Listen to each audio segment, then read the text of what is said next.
Magandang araw Pilipinas, narito ang pinakahuling weather update sa oras na ito. Ayon sa Pag-asa, alas 3 kaninang hapon, namataan ang sentro ng Tropical Depression Ramil sa layong 650 km silangan ng Huban, Sorsogon.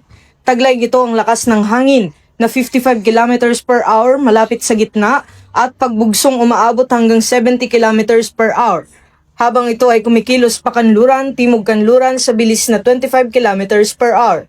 Dahil dito makakaranas ng mga pag-ulan na may kasamang malalakas na hangin ang Bicol Region, Northern Samar, Eastern Samar at Samar. Posible ang flash floods o landslides, dulot ng katamtaman hanggang malalakas na pag-ulan at banayad hanggang katamtamang banta sa buhay at ari-arian dahil sa malalakas na hangin.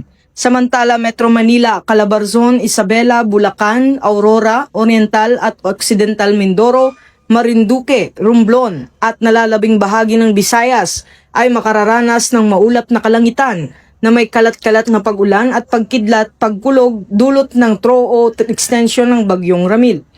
Babala pa rin sa posibilidad na bigla ang pagbaha at pagguho ng lupa sa mga lugar na makakaranas ng malakas na ulan.